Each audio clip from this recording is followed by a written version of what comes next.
Hey everyone, and welcome to KFE Streaming. Let me turn these lights on here, Coach, real quick so they can see us. There we go. There we go. I'm Jeff Cunningham. This is Convos with Cunningham, joined today with Coach Tuke. Really don't need any more introduction than that. Southeast Missouri State University football coach. Been here for about, what did we say, about 12 years? Yeah, 13 seasons. Yeah. So, that's kind of like dog years in my profession. Yeah, right? Yeah, we were just talking about that. So, Very you guys have done well. You've had a lot of success. Congratulations on that, and thank you for coming in to talk to us about the upcoming season. Where do you see you guys right now? How are things going with the team and practicing? The truthful answer is we don't know yet. Mm-hmm. The unique thing about the profession right now is there's a lot of transfers, and so we have 53 new players on our roster. We'll get some new freshmen in June, and so we're learning about our team, but we're still have yet to see who they are. We're in the middle of spring practice. And so we're starting to get some good feedback. I really feel good about the overall roster. I feel like we've recruited well, talent-wise. We have good depth, and now it's just trying to put it all together. So you guys, you had some players obviously leave and go to other avenues. Some pro, right? What's that been like? What's been the hardest position to replace or to recruit for so far? Yeah, it's tough. First and foremost, it's tough when someone leaves. Mm-hmm. You take it personal and all those things, but you got to get over that. Second, it's the same problem I have. So does SIU, and so does UT Martin. We all have the same problems, so we got to get busy trying to figure it out.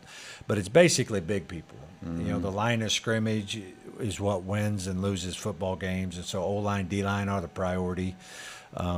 And the market is tough for them. And so just like us, we had 3 D linemen, all went big schools, got paid pretty good. And so, we're trying to figure out how to recruit and retain those big guys. So, and we talked about this a little bit before we came on air, but NIL, right, has changed the game for everybody. Yeah. And how would you say it's changed for you guys the most? When you say some guys have left and they've gotten paid, I'm just curious. What does that mean? What does getting paid look like at this level? I mean, at this level, we've had guys, $250,000 to more than that. Really? Wow. Okay. Yeah. So there's that's hard to compete against, I would think. Yeah. No, we're not trying to. We're all happy for them, and that's a house. This is all good. The university is committed to this. They're committed to the resources to give me every opportunity to continue to stay competitive in our league. And so within our league, we have what we need to be successful to fill out a roster and those type of things. So the market is hard to even know what it is. Mm-hmm. Everything in the NFL is very transparent. Everybody knows what the salary cap is and what people are making. In my profession, a kid may say, hey, I've been offered this somewhere else. Well, you don't know if they are or not. You're talking with agents. Mm-hmm. All of these things are just new, but it's also kind of relit my fire. One thing I've learned about myself is I need a dragon to fight. And trying to figure this thing out has really got me engaged, has really got my full attention, and I'm getting after it and doing the best I can to position SEMO well from a football standpoint. And there's been a lot of change and a lot of stuff we've had to get better at. What would you say is the harder, or I shouldn't say harder, but the more challenging position to recruit for? Is it offense? Is it defense? What's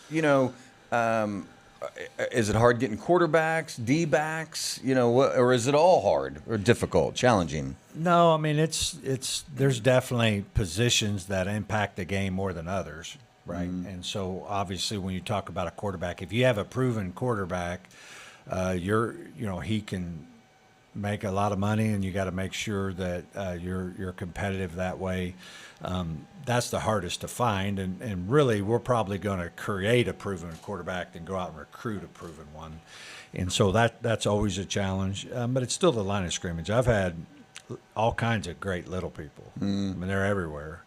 But if you're 300 pounds and you're 6'4", 6'5", and you love contact and you all those things, they're just hard to find. People don't understand that, do they, on the collegiate level or maybe even on the high school level, not as someone that would know, but the lineman, that's an athletic position. Oh, yeah. Those guys are big, but they're also fast and strong. Yep. How would you explain that to people when they're talking about football? Sometimes I feel like the role players, the quarterbacks, the receivers, D-backs, they get a lot of the credit, but those guys in the trenches, they're the guys that are really doing a lot of work. Yeah, a lot of work, and just truly special. They don't get a lot of credit. All those type of things are not talked a lot about, but the job they do is extremely hard. And I think what people would be surprised at is how smart linemen are, and how, for their size, how truly athletic they really are. Yeah, I mean, they're hard to find, and so they're kind of special people. Kind of like an old lineman's a protector. It's like a first responder. Your job is to make sure they don't get to the quarterback, or you're protecting the running back, and so there's that mindset towards it also. So it's funny you say that. I had a friend that played at SEMO who was an offensive lineman, and we played golf together. This is years ago. But he would every once in a while be like, try to get by me, try to run by me, And I couldn't get by this guy, and I thought, that's when it kind of clicked that, man, these guys are great athletes. What is it about that? Is it something that can be taught, or is that I mean, some of it's got to be just. You're born big and strong and kind of fast, but how do you teach them to go to the next level? Well, most Division I players are born Division I. Genetically, they just come out different, right? But when you make that next jump, it's not, because genetically they all have it. But it's the fact that some guys are more intentional about their progress. They take their health more serious. All the little things that 15 pounds may make the difference. A tenth of a second on a 40 may make the difference. It's those guys that have built the discipline on top of their gift of the DNA they received. Do you have anyone, I don't want you to put you on the spot too much here, but is there anyone that we should be on the lookout for in the coming season? Someone that stands out to you that you're thinking, keep an eye on this guy? No, I mean, I think that'd be short-sighted for me to say. I'm still learning my team, and certainly don't want to bring up one person. But I'll bring up our spring game, because that is a great opportunity for fans to come see. There's going to be names that are really talked about this fall that you might be able to take a peek at this April. April 18th is our spring game. We do a true draft. We split the team. We have officials. It's a game. I split up the coaches, and we got a quarterback competition, and so the fans can kind of watch that unfold in real time. So there's just a lot of great opportunity to come out and check us out. I want to ask you about that quarterback competition, because I know that's going to be a spot this season. But for folks who don't get how the spring game works, how does it work? I mean, you said that you split the team up. Yeah, so we split the coaches up, and then this coming Monday we have a draft. So an assistant will now be an OC, and an OC will now be a head coach, that type of level. So we try to get the assistants to grow in different levels. We'll have a draft. There'll be a draft pick, and we'll draft the whole team. Then we'll practice separate, get ready, get game plan set, and then that Saturday we'll roll it out and play a real game. The concession is going to be open. It's going to be like a game in every aspect, except the Red Hawks are going to win one way or the other. Sorry to interrupt you. Is this one of those situations where if I'm one of the coaches that gets to pick, is this indicative of who's, when I'm playing basketball and we're shirts and skins, I'm picking the guy that I think is going to help me the most. Is that how that works too? Yeah, your feelings don't get a vote because you want to win. Yeah. And so there's a reason people get picked first and a reason you get picked last. Now it's awesome because everybody is getting picked and everybody plays. That's one of the other rules in our spring game. But that's how it works. That's the beautiful thing about sports.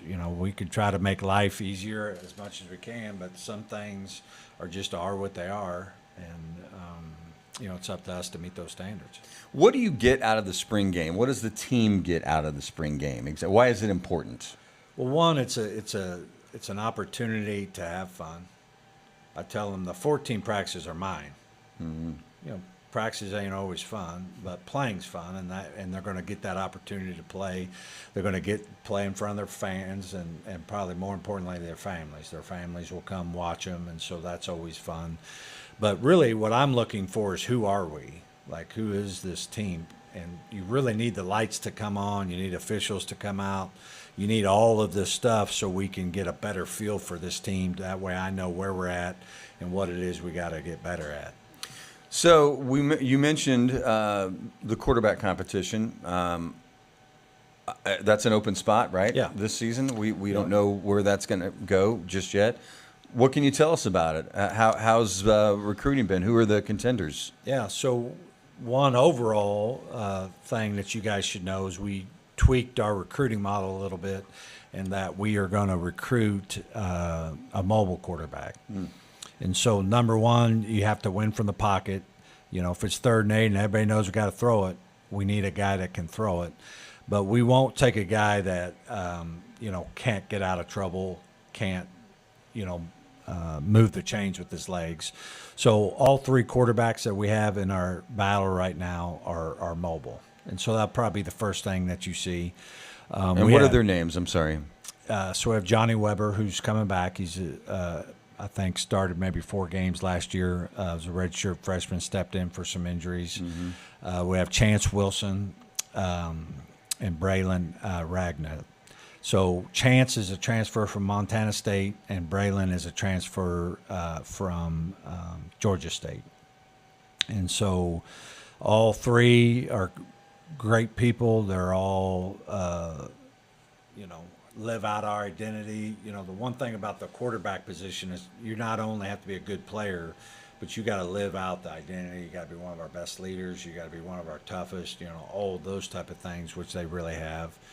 On top of our quarterback battle is we got a new coordinator. So we got new players, we got new coordinators, so there's just a lot of change. And so it's probably going to take it a little bit for it to settle out. There's just so many news that you don't want to rush this judgment. You want to give all 3 players plenty of opportunity to prove themselves one way or the other. How has the stadium improvements helped you guys, not just with recruiting, but it's got to help, I would think, with the fans and the game experience. I know that I've gone to some games and tailgated there in the end zone, which is a blast. Yeah. How's that been for you guys, or can you tell from the sidelines? No, it's been great. The thing when I got here, SEMO football didn't mean anything. There was apathy towards the program.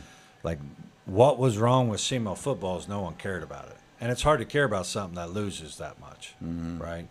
Well, now I think we've gotten to a place where SEMO football means something. It's an event. It's not just a game. And that's what football does is it brings so many people together. And that's what I love. The stadium's full. We got good rival games, with SIU, and it's just great for both communities. How does it help with recruiting? I mean, it's got to help when you have a really nice facility, right? Yeah, nice facility matters, but also, like, if you love football, which most recruits do, you want to go somewhere that loves football. So if you go somewhere that there's no fans, there's no game day experience, that's not the ideal situation. And that's what I would say we have more than anybody in our conference. Like, people around here love SEMO football.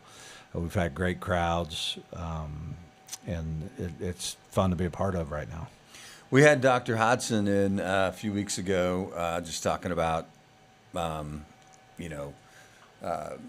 college stuff or whatever. And one of the things I asked him, which we've kind of touched on, is the changing recruiting scene. And he was saying how, and I'm sure it's got to be exponentially more for you, but some of the kids that they don't stick around. You know, they come, they might get a better offer, and they leave, and then what are they missing out on? That was one of the questions I had for him. What do you think they're missing out on in that situation? Well, If that made sense. first of all, I think there's more positives than negatives to the transfer portal. You do. I do. Interesting. Okay. Now, I don't think it's a perfect system, and no one has to leave. You know, at the end of the day, it's the grown-ups. The grown-ups set the system. The part that worries me is coaches and everybody else aren't having high standards. They're trying to make their players happy instead of being their coach.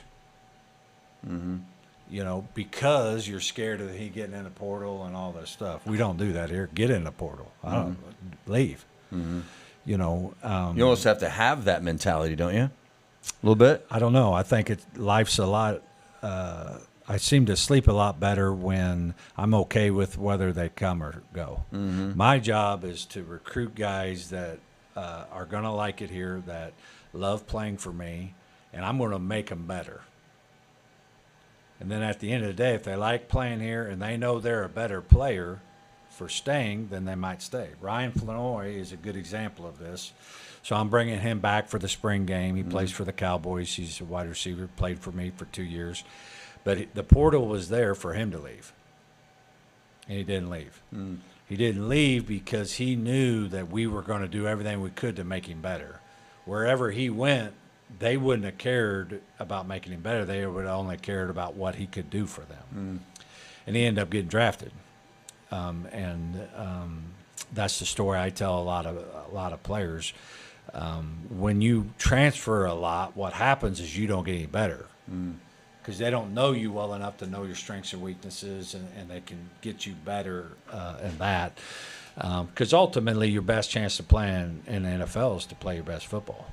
So is it hard for you to not take it personally when you have maybe a player that you're excited about who comes in, got a lot of potential, and then again, you know, they can leave at any point?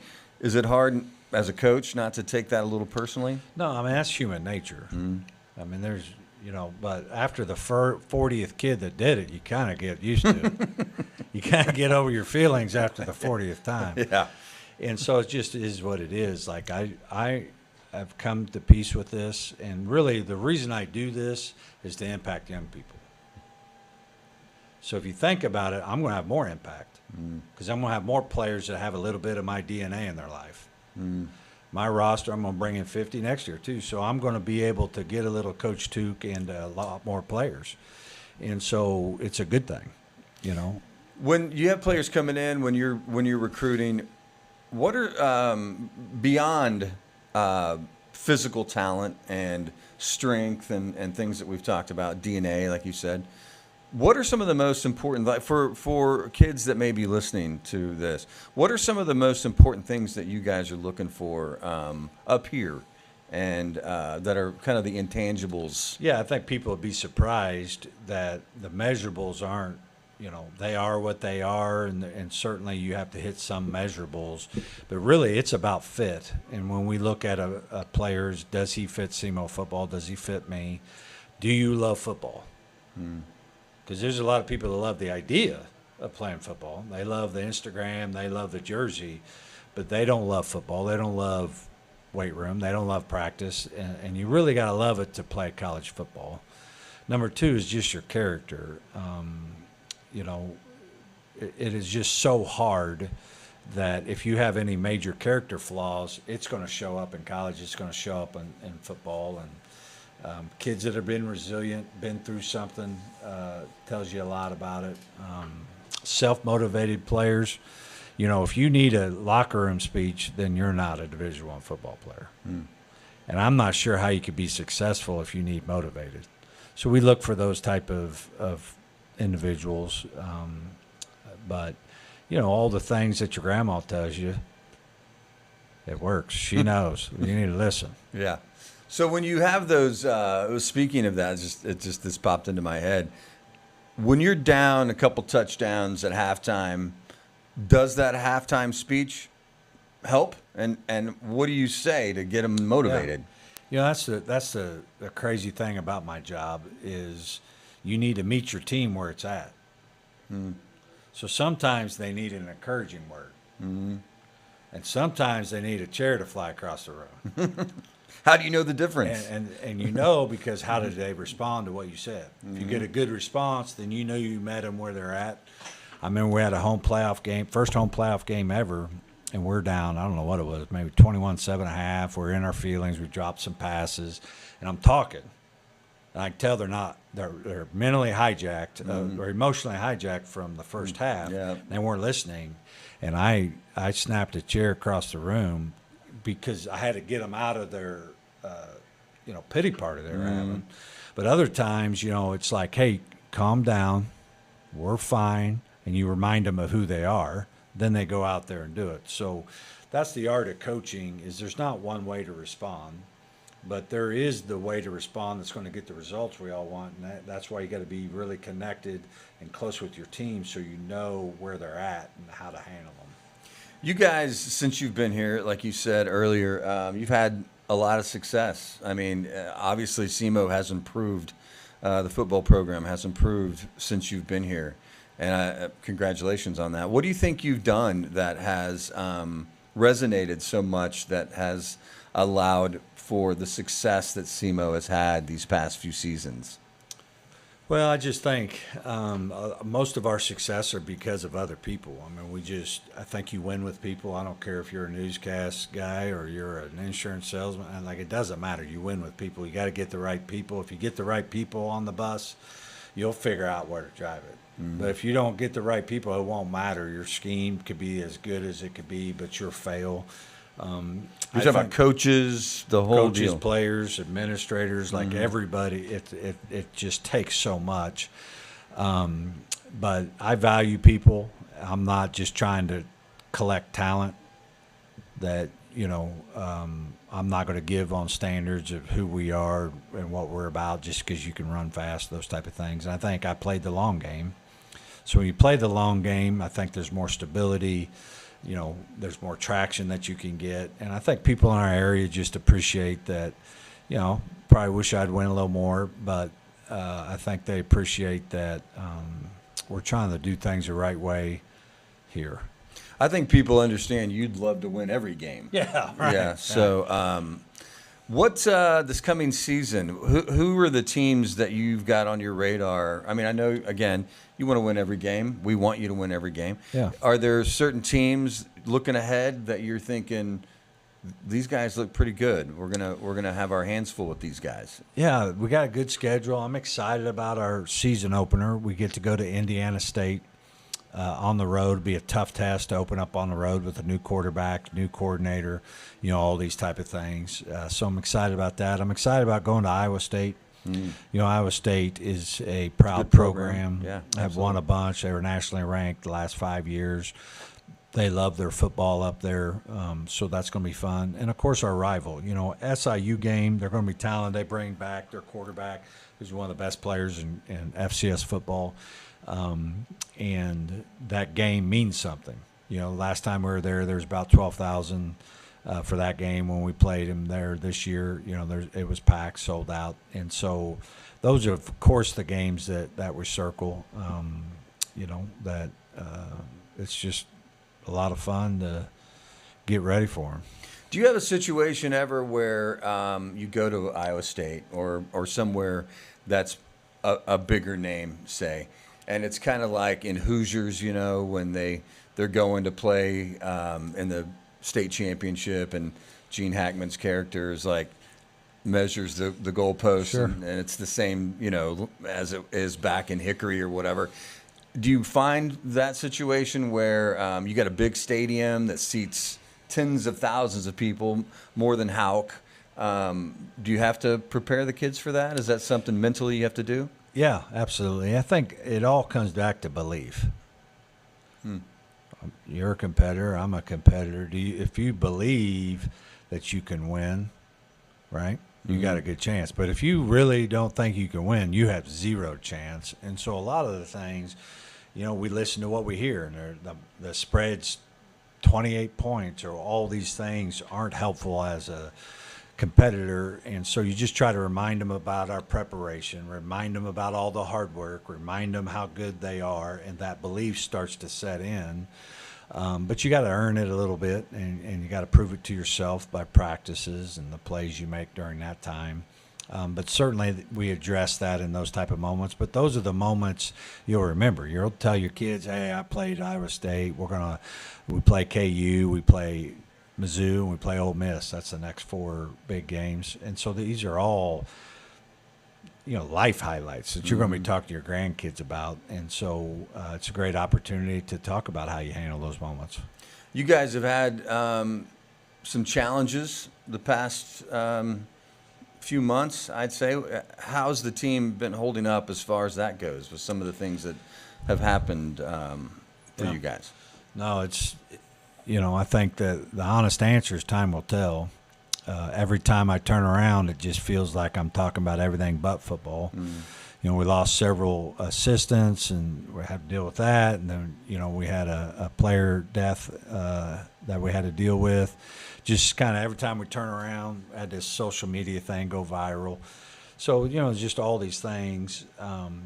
But what adversity does, it kind of makes you more of who you are. Like if we're a connected team, we're a team that truly cares about each other. When we hit a little adversity, it's going to bring us together. But if we're not, and the only thing we care about ourselves and all these things, it's going to splinter us, and we'll be divided, and we'll be focused on everything but each other. And so I do feel like it's helped bring us together, but it's also given me opportunities to teach about life. And, the truth is, men are struggling at an unbelievable rate statistically. This is not an opinion. When you look at a lot of major stats in life, men are failing. Why do you think that is? Oh, man. Well, you better bring me back on here because I got lots to say. We'll do that next time. But in a nutshell, the short answer yeah, is because other men are failing. The answer to our men problem are other men. Women ain't going to figure out the men problem. We are going to figure out the man problem, and guys like you and I need to get in an arena. We need to bring men along with us. Right now, we're sitting on the sidelines and let frickin' people say whatever they want to say. We have men suffering, and what they need is they need to see and hear us say, "Hey, I was there too. This is what helped me." Because they see you, they see me, but they don't see your story. They don't know what you've been through. They don't know what I've been through, and they just think, "Well, I can't do that," and so we're struggling, and we need each other to come alongside and just help someone. You help one, I help one, and we just keep doing it. We're going to have an impact in this. But, with the suicide and all that, it just really brought to light that we are not processing life well. We are struggling with whatever's going on, and we have not been able to get ourselves in a productive mindset. And I think it's because we're isolated. We disconnect, we separate, and that's the last thing you want to do. You need to join other men, and we need to help walk each other through it. It was I can't imagine how hard it was for you to lose a player, and how hard it was for the team. What did you, as a coach, feel like you needed to do in that situation to, or was there anything you could do to bring the team together? Or did they kind of do it on their own? Or where are you guys as far as that goes? Yeah, the night it happened, I was out there, and then we had a team meeting the next morning at 7 a.m., and there was just a lot of pain and brokenness and just sad. And I was still trying to process what was going on. I haven't had a lot of grief in my own life, and so just processing myself, I feel like the Lord's gave me peace with it. It doesn't mean I understand it. And there's still a lot there, but he has given me peace with it. We had a vigil where we had 4 players speak from the heart that really knew this young man, and that was super impactful. We had about 18 players, and Hodson and Brady and I went up to the funeral, and so it's just trying to help them walk through grief. I mean, it's hard for yourself, and I can't imagine. I'm 52. Like, how do you walk through grief when you're 19? And so we're just trying to be there for each other. How's the family doing? Do you know? Man, it would just be a guess. They were surprisingly resilient through the funeral. So I think it's bringing out the best in them, even though it's just a horrific situation to be in. You mentioned the social media thing recently, which was last week, a video that went viral, I guess you would say. Yeah. At practice, you guys doing a drill that got some praise, right? Some coaches thought it was great. Some coaches, you got some criticism, Sure. right? Yeah. How do you address that? Like, what's your for people who don't know, it was a 1-on-3, is that right? 3-on-1 drill. 3-on-1, yeah. Yeah. So And the so offensive it's guy got the ball, and then 3 defensive guys. Yeah. It's a contact drill, so there's a lot of contact in the drill. And so, again, it was an opportunity to teach. Mm-hmm. So I had a meeting afterwards. I'm not on social media, so I wasn't in on this, but I was at the practice, so I don't need to see it. But so how do you handle criticism? How do you handle praise? This is a life skill that you got to get good at. And I told them how I do it. You don't just get a vote in my life. The internet just doesn't get a vote in my life.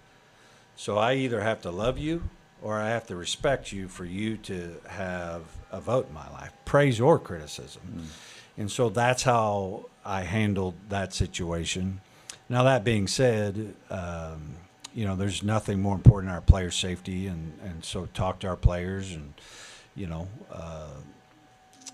made sure that they understood why we do the drill and all that. But my job is to prepare them.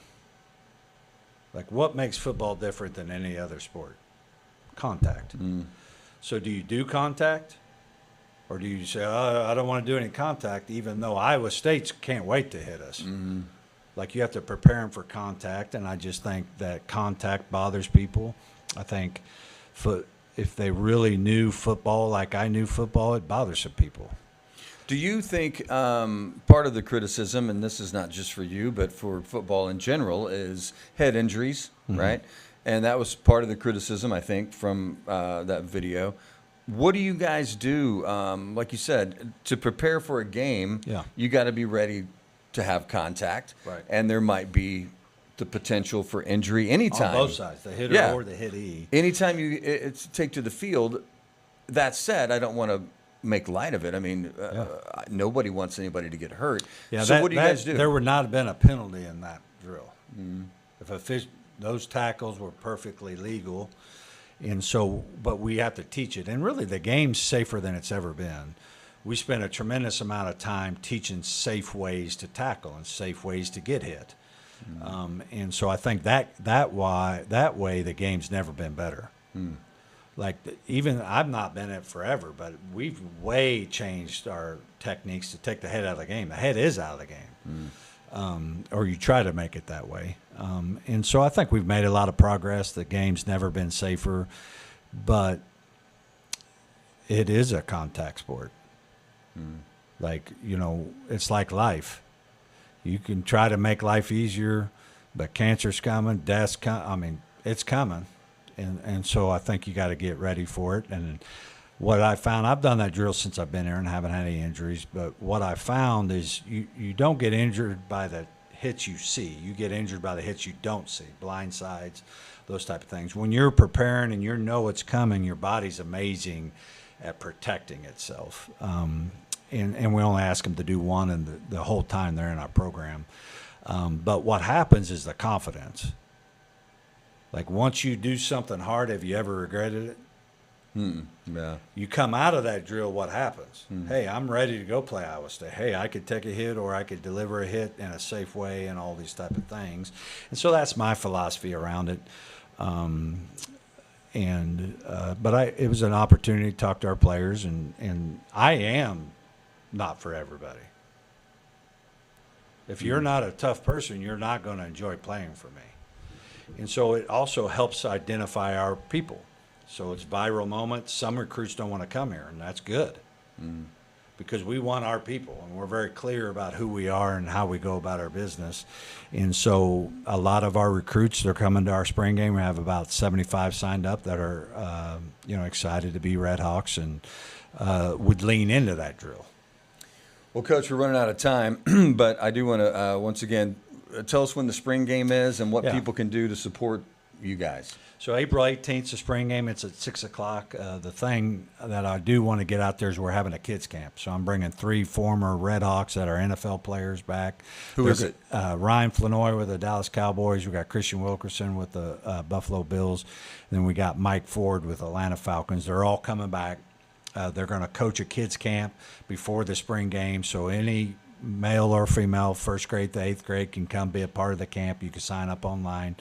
It's not a contact thing. It has nothing to do with any of that. This is like throwing the ball, catching the ball, skills like that. Get a T-shirt, get a meal, stick around for the game. It's $35. Have your son or daughter sign up online on our website. But it's going to be a great event. Really hope that people come out and check out the future stars of the fall. Well, Coach, thanks for coming in. We wish you guys the best. Like I said, congratulations on the success that you've had so far at SEMO, and I hope it continues. Appreciate you having me on, Jeff. You bet. That's going to do it for us, everyone. Until next time, I'm Jeff Cunningham, signing off.